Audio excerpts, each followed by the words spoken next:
The generator's hum filled the darkness like a mechanical heartbeat. Inside the master bedroom of a sprawling mansion in Ikoyi, Lagos, the backup power cast long, dancing shadows across expensive marble floors. Outside, rain hammered against bulletproof windows. Inside, something far more violent was unfolding. Pa Nnamdi Okafor sat rigid in his wheelchair, his weathered hands gripping the armrests. His eyes, once fierce and commanding, now reflected pure, primal terror. Standing before him, bathed in the flickering light of the emergency generator, was Ngozi Okafor. Designer nightgown, diamond earrings, and in her trembling hands, a cutlass. The blade caught the light as she raised it higher. "You destroyed everything," she whispered, her voice cracking. "Everything." The old man's mouth moved, but ALS had stolen his voice months ago. All he could manage was a strangled whimper. That's when the bedroom door swung open. Chukwudi Okafor, billionaire real estate tycoon, one of Lagos's most powerful men, stood frozen in the doorway of his own home. His eyes moved from his father's terrified face to his wife's raised weapon. For 3 seconds that stretched into eternity, nobody moved. Then Ngozi's head snapped toward her husband. Her eyes were wild, desperate, unrecognizable. "Don't," Chukwudi said quietly. Just that one word. The cutlass trembled in her hands. What happened in the next 60 seconds didn't just destroy a marriage. It sent shockwaves from the gated estates of Lagos to the ancestral compounds of Anambra State. It exposed secrets that families keep buried for generations. And it proved that sometimes the person sleeping beside you is a complete stranger. This is that story. Before we dive deeper, let us know in the comments where you're watching from. We'd love to hear from you. And don't forget to hit that subscribe button so you never miss any of our upcoming videos. Before we reveal what happened when that blade came down, you need to understand something. This wasn't a random act of violence. This wasn't a crime of passion. This was the final, violent conclusion to a story that had been building for years. But here's what investigators and the public couldn't immediately answer. Okafor sat rigid in his wheelchair, the devoted wife who accompanied her husband to charity galas, the woman who posted family prayers on Instagram every Sunday, or something else entirely. Cast long, dancing shadows across. What could drive a woman to threaten a helpless, elderly man who had treated her like his own daughter? Any reasonable person would have immediately called security, called the police. But for those 3 eternal seconds, Chukwudi Okafor, man who commanded boardrooms and closed billion naira deals without blinking, simply stood there, watching. Because this wasn't the first warning sign, not even close. To understand how it all fell apart, you have to see how perfect it looked from the outside. Chukwudi Okafor was Lagos royalty. Not by birth, he built his empire from nothing. Starting with a single property in Surulere in his 20s, he'd grown Okafor Properties into one of the most respected real estate firms in West Africa. Luxury towers in Victoria Island, gated estates in Lekki, commercial complexes that reshaped Lagos's skyline. By 42, he was worth over N15 billion. The Ikoyi Mansion, a sprawling modern palace with 8 bedrooms, an infinity pool, and 24-hour armed security, was just one of 7 properties he owned across Nigeria. He drove a Bentley. He sat on the boards of 3 companies. When he entered a room at Echo Hotel for business dinners, conversations paused, and beside him, always, was Ngozi. They'd met at a wedding in Anambra State 7 years earlier. She was elegant, soft-spoken, educated, a graduate of the University of Nigeria, Nsukka, working in pharmaceutical sales. She wasn't one of those Lagos women who chased money. She seemed genuine. Pa Nnamdi Okafor, Chukwudi's father, had loved her immediately. "This one is different," he'd told his son in Igbo. gripping Chukwudi's shoulder at the traditional wedding. "She has home training. She respects elders. You chose well." And for years, it seemed like he was right. Ngozi transitioned seamlessly from pharmaceutical rep to billionaire's wife. She attended charity events with grace. She ran the household with efficiency. She posted Bible verses and family photos on social media, cultivating the image of a woman blessed and grateful. She called Pa Nnamdi Papa. Every Sunday, after church at the Redeemed Christian Church of God in Ikoyi, they'd have lunch together. Chukwudi, Ngozi, and Pa Nnamdi, who had moved from the family compound in Anambra to live with them in Lagos after his wife passed away. From the outside, they were the ideal Nigerian success story: a self-made billionaire, his beautiful wife, and his beloved father enjoying the fruits of hard work and divine favor. But inside that Ikoyi mansion, something was rotting. It started small, almost invisible. Pa Nnamdi had always been healthy, strong even in his 70s, still traveling back to Anambra State quarterly to oversee the family land and settle disputes among extended relatives. He was respected there, a titled man, an Ichi in his community. But 2 years before that terrible night, the symptoms began. First, it was his hands, a tremor he couldn't control. Then his legs started failing him, strong limbs that had carried him through decades suddenly betraying him on stairs, during walks, in the middle of conversations. The diagnosis came from a specialist at Lagos University Teaching Hospital. Amyotrophic lateral sclerosis, ALS. Chukwudi had asked the doctor in that sterile consultation room. 2 to 5 years, maybe less. There's no cure. Pa Nnamdi took the news stoically.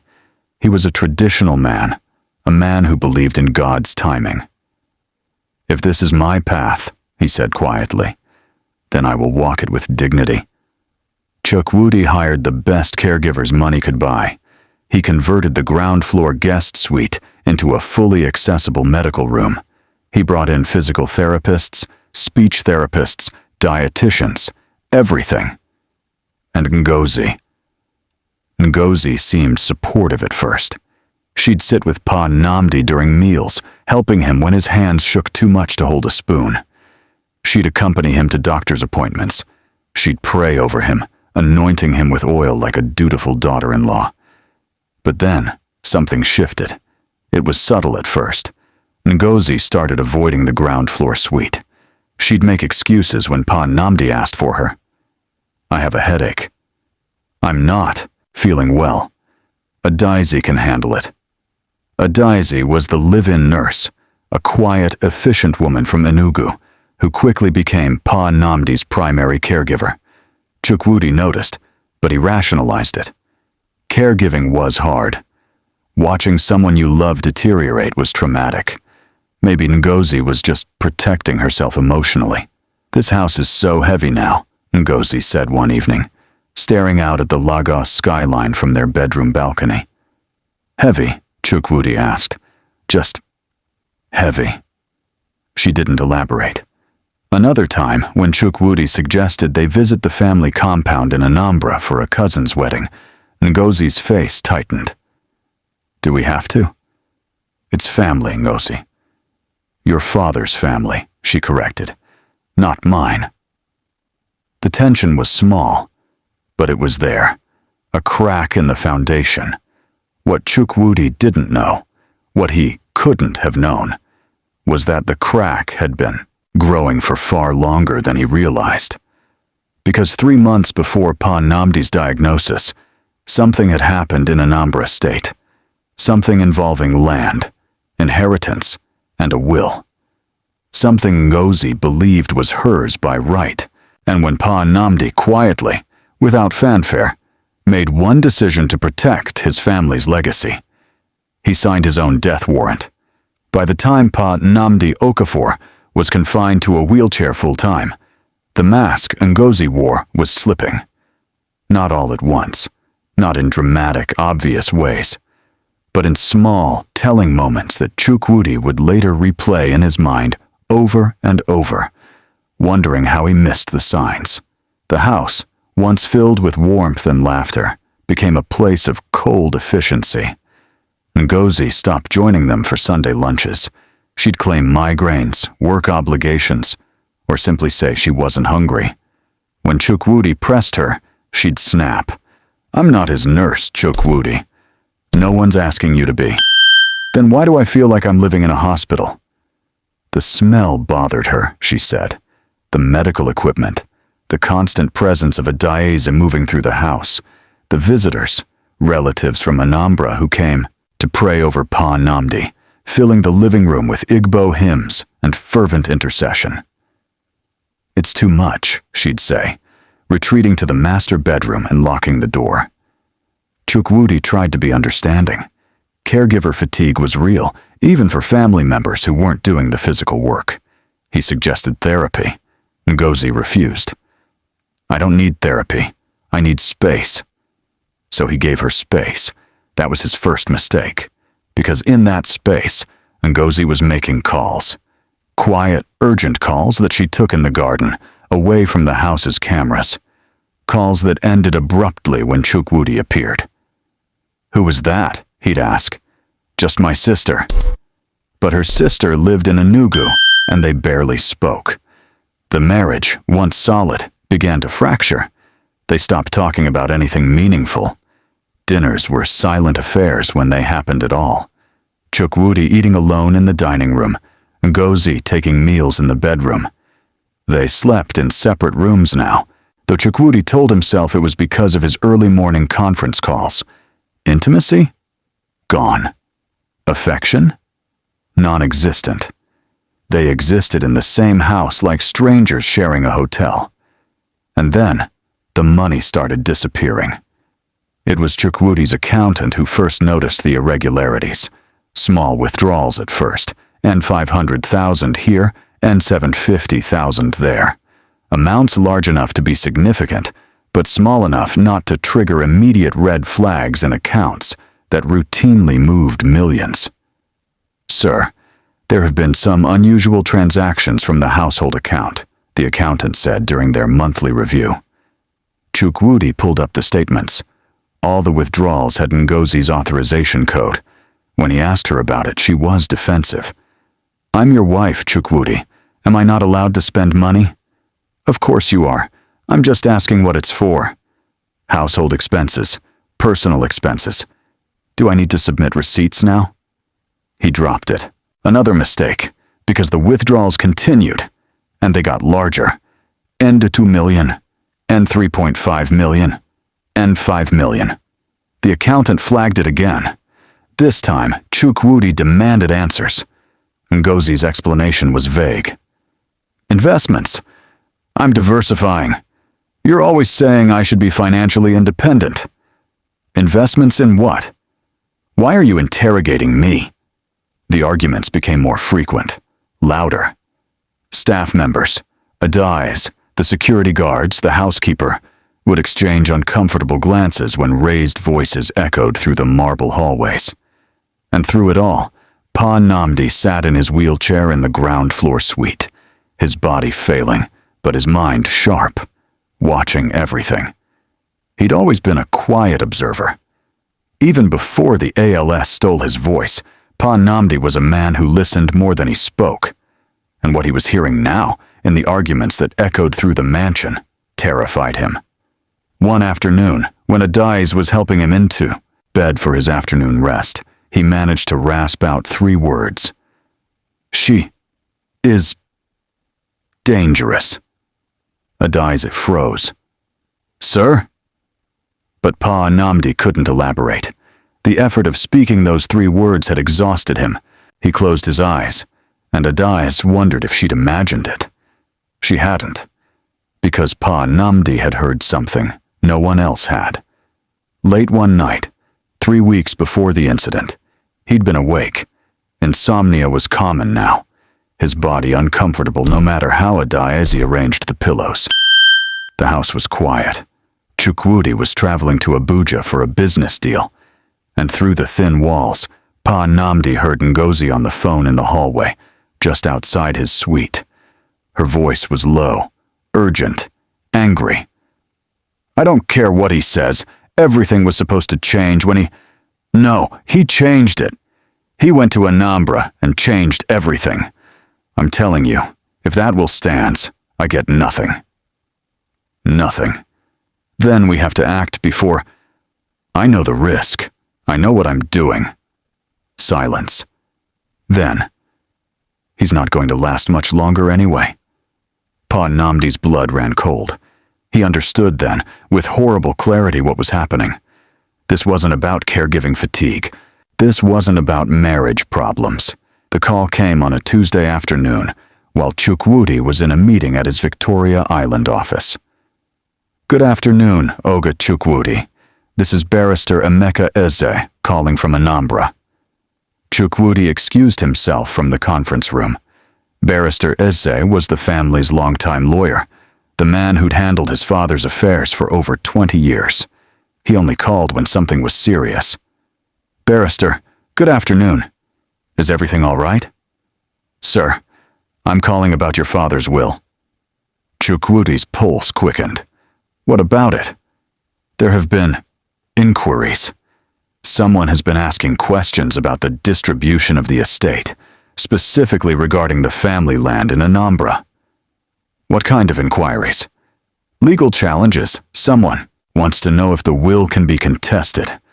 They've been asking about witnesses, about your father's mental state, about whether he had capacity when he made the recent changes." "Recent changes? What changes?" There was a pause on the line. "Sir, you don't know?" "Know what, Barrister?" "Your father amended his will 6 weeks ago. He came to my office personally. Adais drove him. He made significant changes to the distribution of assets, particularly regarding the ancestral land." Chukwudi's mind reeled. His father had traveled to Anambra 6 weeks ago for what he'd said was a routine checkup with a specialist there. Adais had accompanied him. They'd been gone 3 days. "What kind of changes?"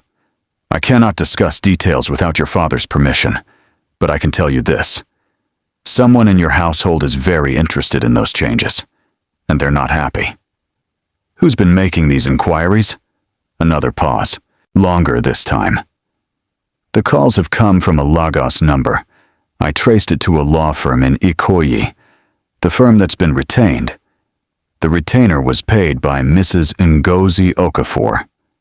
The floor seemed to tilt beneath Chukwudi's feet. "Are you certain?" "Yes, sir. The retainer check has her signature."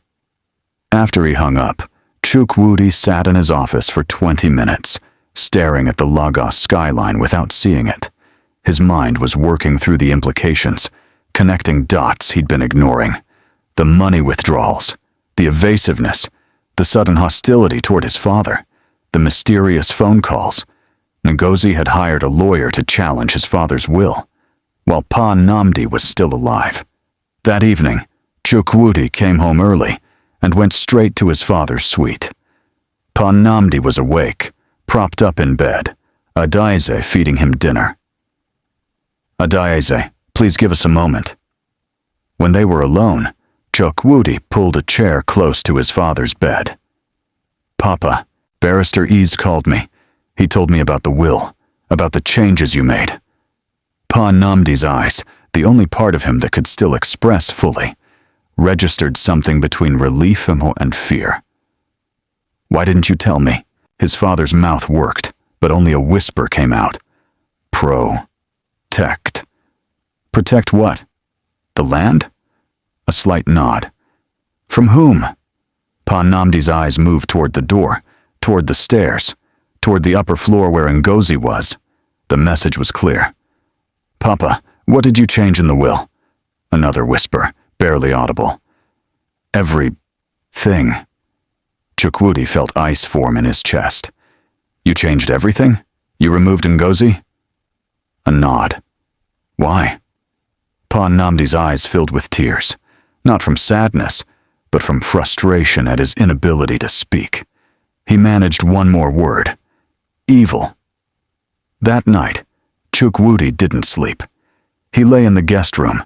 He couldn't bring himself to share a bed with Ngozi now, staring at the ceiling, his mind racing.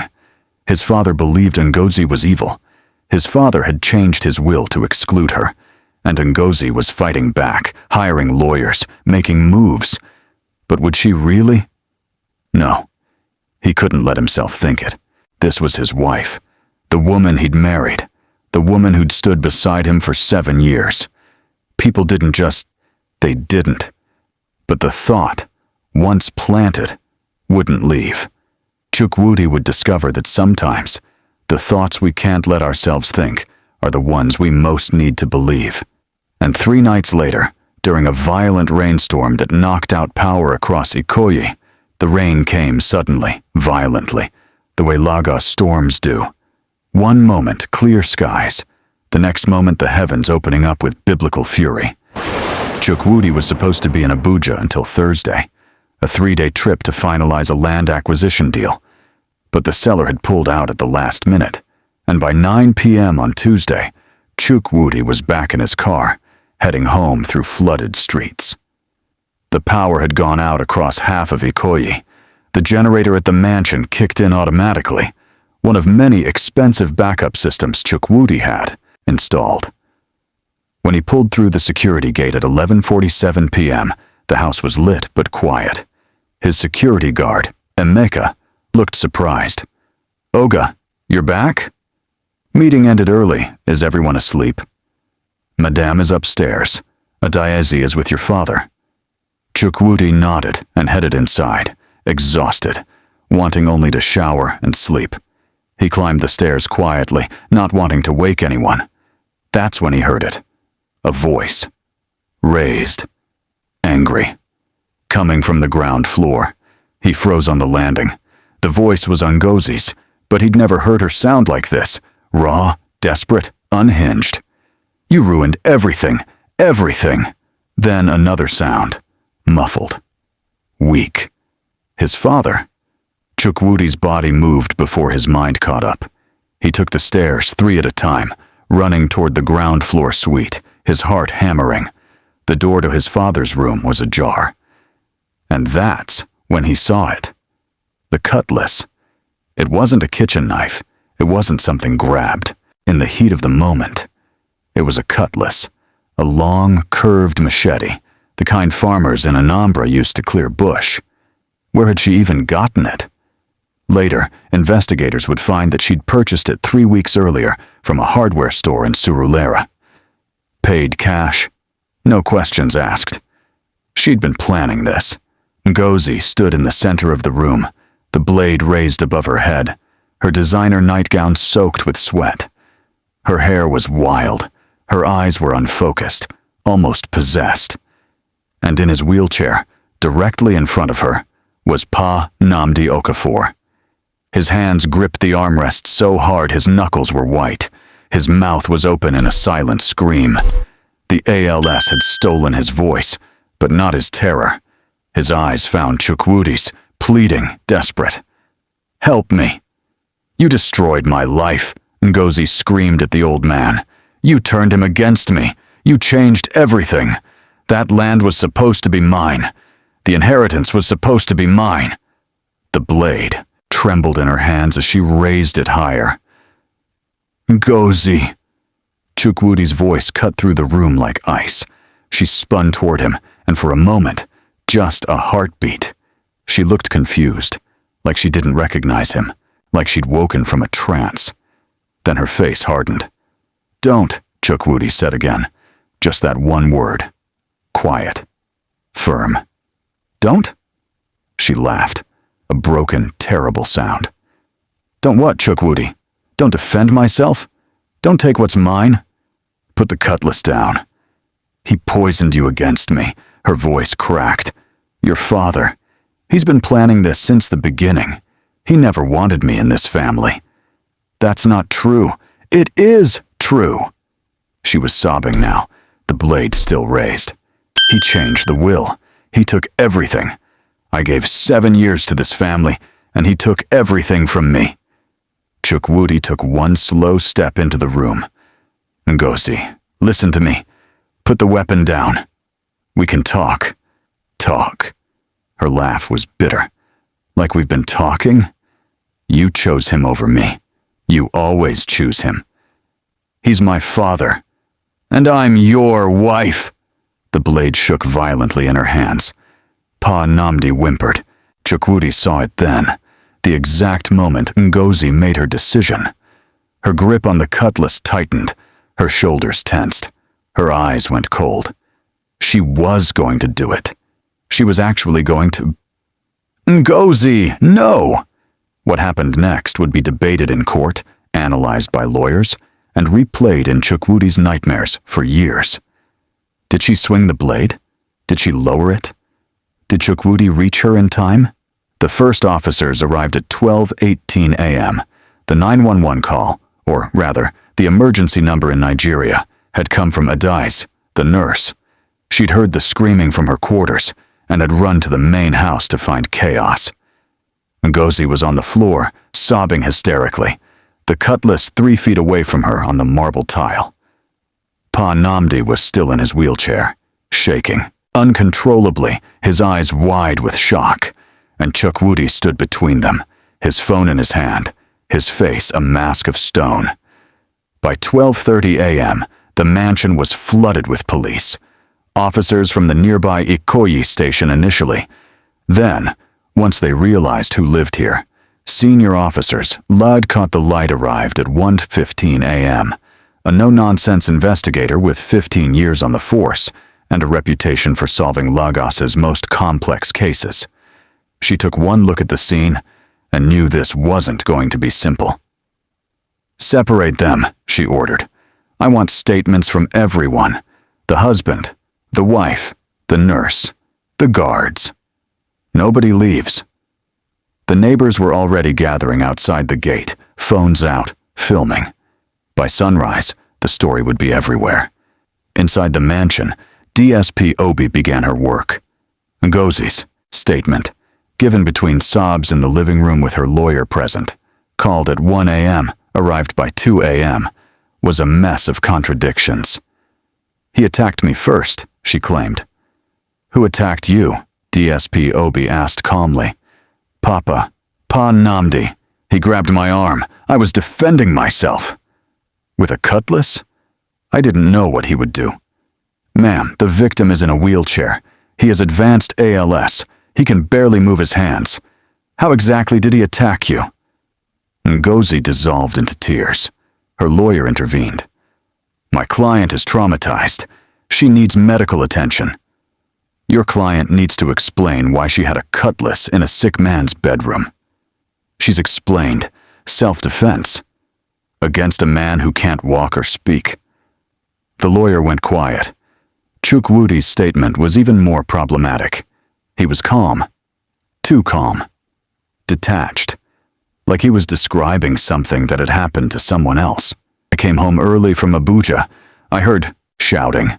I went to my father's room. I saw my wife with a weapon. I stopped her." "How did you stop her?" I told her to put it down.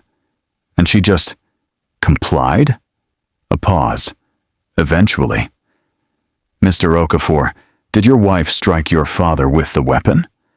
Another pause. Longer this time. "I need to speak with my lawyer." DSP Obi studied him carefully. There was something he wasn't saying, something he was protecting. But who? His wife? His father?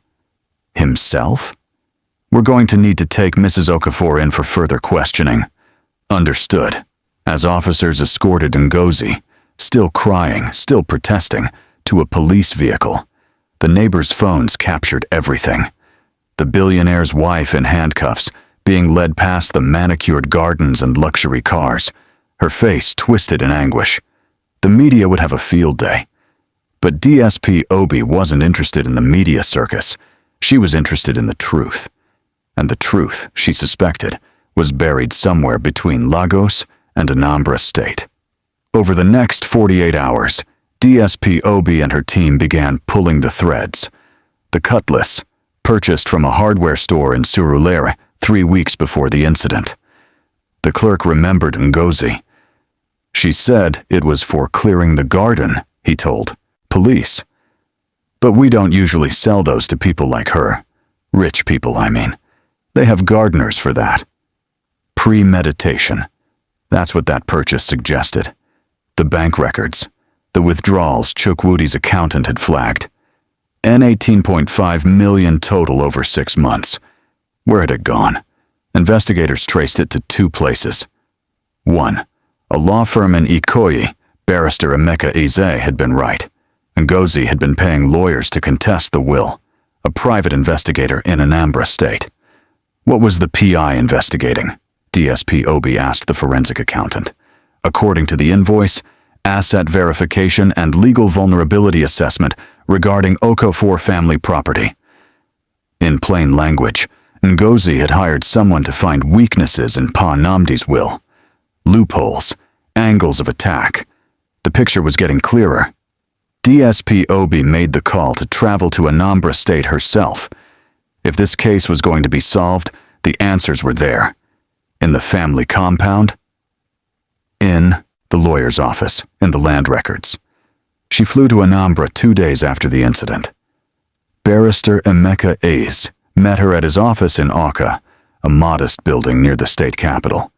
He was an elderly man, dignified, with the careful manner of someone who'd spent decades navigating family disputes and inheritance battles. Thank you for meeting with me, barrister. Of course, DSP. Pa Nnamdi is a good man. What happened to him is an abomination. Tell me about the will, the changes he made 6 weeks ago. Barrister Eze pulled out a thick file. Pa Nnamdi came to me in October. He was troubled. He said he needed to make changes immediately. What kind of changes? Originally, his will divided the estate 3 ways. 1/3 to his son Chukwudi, 1/3 to be held in trust for future grandchildren, and 1/3 to his daughter-in-law Ngozi, specifically a portion of the ancestral land in Anambra. DSP Obi's eyebrows rose. He'd left land to Ngozi. Yes, it was unusual, but Pa Nnamdi wanted to ensure she felt included in the family. He said it was important that she have roots in Anambra, that she not feel like an outsider. But he changed his mind? Yes. Barrister Eze's face darkened. He came to me and said he'd made a terrible mistake. He said Ngozi had shown her true nature. He wanted her removed from the will entirely. Did he say why? He said she'd been asking questions, pressuring him. She wanted to know exactly what she was getting, when she'd get it, whether it could be transferred sooner. He said she'd even suggested, very delicately, that if something happened to him, she'd make sure the family land was properly developed. DSP Obi felt ice in her veins. She was planning his death. I can't say that definitively, but Pa Nnamdi believed his life was in danger. He made me promise that if anything happened to him under suspicious circumstances, this conversation would be shared with authorities. Did Ngozi know about the changes? She found out. Barrister Eze pulled out another document. 2 weeks after Pa Nnamdi changed the will, I received a call from a Lagos law firm representing Mrs. Okafor. They wanted to see the will. I refused. Attorney-client privilege with Pa Nnamdi. They threatened legal action. How do you think she found out? Barrister Eze hesitated. I can't be certain, but Pa Nnamdi mentioned something to me. He said that one night, when he thought everyone was asleep, he heard Ngozi going through his desk in the study. He'd kept a copy of the will there. She might have seen it. So Ngozi had known. She'd known she'd been cut out. She'd known she was going to get nothing. And she'd decided that if she couldn't have the inheritance, she'd eliminate the person who'd taken it from her. Obi returned to Lagos with a file full of evidence, but the case was far from closed, because there were still questions nobody could answer. Why had Chukwudi hesitated when he saw his wife with the weapon? Why hadn't he immediately called security? Why had it taken 3 full seconds, an eternity in a life or death situation, for him to react? And most troubling of all, Pa Namdi couldn't speak clearly. But when investigators tried to interview him with a letterboard, his answers were strange, incomplete, almost evasive, like he was protecting someone. When DSP Obi pushed harder, asking directly, "Did your daughter-in-law try to kill you?" Pa Namdi had looked at Chukwudi, who was in the room as his father's advocate, then at his letterboard. He spelled out 3 letters. Pa Namdi's hands trembled over the letters. He looked exhausted, traumatized, conflicted. Finally, he spelled, not only. Not only Ngozi? Did that mean? Then investigators found something no one expected. It wasn't hidden in a bank account.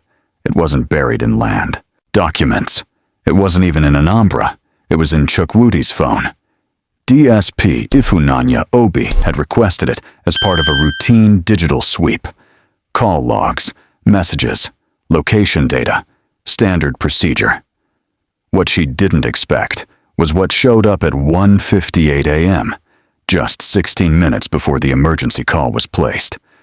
A deleted voice note. Digital forensics recovered it. Ngozi's voice filled the room during playback. Low, controlled, calm. "If you don't stop this nonsense, I will handle it myself. I swear to God." The timestamp was from earlier that night. DSP Obi paused the recording. Who was she talking to? Chukwudi stared at the table. His jaw tightened. "I don't know." But DSP Obi already knew that was a lie, because the voice note wasn't the only thing recovered. There were messages, weeks of them, between Ngozi and Chukwudi. Messages Chukwudi had deleted. Messages discussing the will. Messages expressing frustration. Messages where Ngozi complained that Pa Namdi was ruining their future. And then one message, sent 3 days before the incident, that changed everything. "If he doesn't reverse that will, everything we planned is useless." DSP Obi leaned back slowly. "What exactly had you planned, Mr. Okafor?" Silence. "You hesitated that night," she continued. 3 seconds. Long enough for someone to die. Why? Chukwudi swallowed hard. For the first time since the night of the incident, his voice cracked. "Because I wasn't surprised." That confession shifted the entire case, because it meant Chukwudi hadn't walked in on something unimaginable. He'd walked in on something he feared was coming. DSP Obi pushed harder. "You knew your wife was capable of this?" "I didn't think she would go that far," he said quietly. "But I knew she was angry. I knew she felt cheated." "Cheated by who?" "By my father." That was the moment the case stopped, being simple. Because this wasn't just about a greedy wife. This was about a family fracture that had been quietly forming, one Chukwudi had tried to ignore. DSP Obi traveled back to Anambra State. This time, she didn't go to the lawyer. She went to the village, the ancestral compound, the land at the center of everything. Elders spoke carefully at first, respectfully. But once they realized Pa Namdi's life had nearly been taken, the truth began to surface. Ngozi had visited Anambra multiple times alone. She'd asked questions, too many questions. How much land belongs to Papa? What happens if he passes suddenly? Can land be transferred before death? Some elders thought she was just being proactive. Others weren't so sure. One man said something DSP Obi wouldn't forget. She was in a hurry. When DSP Obi returned to Lagos, she confronted Pa Namdi again. This time, she asked the question differently. "Did your son know your life was in danger?" Pa Namdi's hands trembled. Slowly, painfully, he spelled out words on the letterboard. Heknew. He knew. DSP Obi's chest tightened. "You warned him?" A nod. "And he did nothing?" Pa Namdi hesitated, then spelled Hoped. He hoped it wouldn't come to this. hoped his wife would calm down, hoped his father would die naturally before things escalated, hoped the problem would solve itself. That hesitation, the same hesitation in the doorway, was now impossible to ignore. DSP Obi reopened the case file. Ngozi Okafor was no longer the only focus. Charges were expanded: attempted murder, conspiracy, premeditation, and obstruction. When the case finally went to court, Lagos was transfixed. The billionaire, the beautiful wife, the helpless father. The courtroom was packed. Ngozi sat stone-faced, her once perfect appearance stripped of glamour. Chukwudi sat beside his lawyers, older somehow, smaller. Pa Nnamdi was wheeled in, frail but present. When it was time for him to testify, the room went silent. Every word took effort. Every sentence was spelled slowly. But what he said shattered everything. She wanted the land. She pressured me. She threatened me. And my son knew. Gasps rippled through the courtroom. Chukwudi closed his eyes. Pa Nnamdi continued. I changed the will to protect the family. I warned my son. I did not think it would reach this point. Ngozi broke down screaming. Chukwudi didn't move. The verdict came weeks later. Ngozi Okafor was found guilty of attempted murder and conspiracy. She was sentenced to 25 years. But the judge wasn't done. Chukwudi Okafor was found guilty of obstruction and criminal negligence. No prison sentence, but everything else was taken. Fines, assets, reputation. Okafor properties. Lost major contracts. Board members resigned. Within a year, the empire he built over 2 decades was a shadow of itself. Pa Nnamdi passed away 8 months later. Quietly. At home, surrounded by relatives from Anambra. Chukwudi was there. Alone. No wife. No father. Just the weight of decisions he didn't make when it mattered most. Today, the Ikoyi mansion sits mostly empty. Lights off. Gates closed. A reminder that sometimes the greatest danger isn't greed. It's silence. It's hesitation. It's knowing something is wrong and hoping it fixes itself. So the question remains, if you were Chukwudi Okafor, when would you have acted? And if this story moved you, share your thoughts below. I read every single comment, because sometimes the people closest to us are the ones we never truly knew.